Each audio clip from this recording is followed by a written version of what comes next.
Hi guys! So, andito po tayo ngayon sa Newville Townhomes Astrid regular unit. So, ayan po yung specification po niya. Then, sa harap po niya yung pinaka parking lot. Ayan. So, ito po yung actual turnover ng unit once na take out na po siya kay buyer. Ayan siya. Tiles na po yung ground floor. Then, naka-sliding window na rin po yung mga bintana. First coated na po rin yung mga walls niya. White paint po siya. Then, ito po yung lavabo po niya. May gripo na rin po kasama. Then, sa comfort room naman po niya, nakaano na rin po yung shower. With lavatory po siya. Naka-tiles na rin po yung kanyang wall and yung sahig po. From back naman po, ito po yung pinakalikod po ng unit ni Astrid. So, ito po yung pinaka dirty kitchen ni buyer once na mag-avail po siya. From back, 2 meters po siya. Sa taas naman po, akit tayo sa taas. So guys, pag ito po is turnover, complete turnover po ito. Ganyan po siya.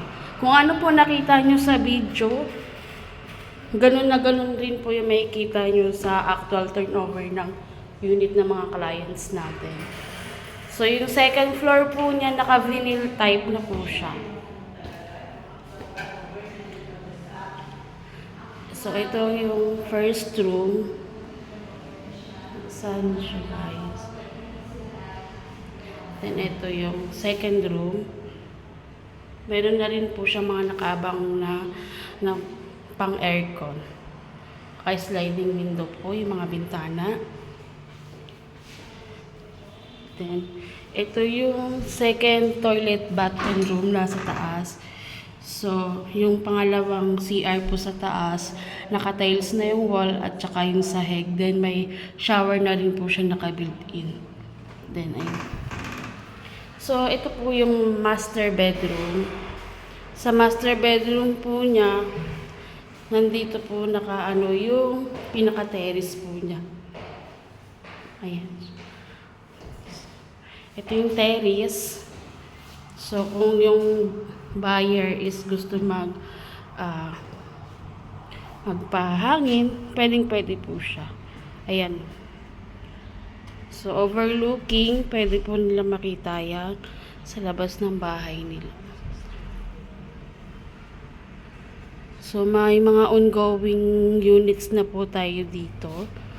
From block 7, pwede na po kayo, pwede na po talagang mag-reserve yung mga clients natin.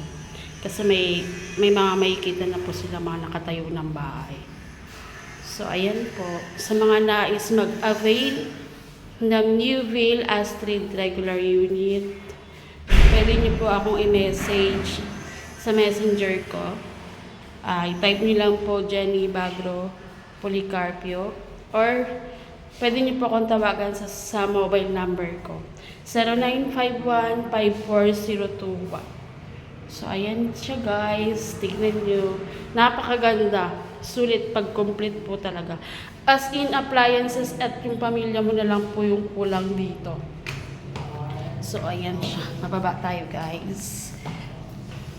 Ayan. So, ito yung pinakaharap mo. Yung harap mo, yan yung magiging parking lot po nila. So, yan na po siya.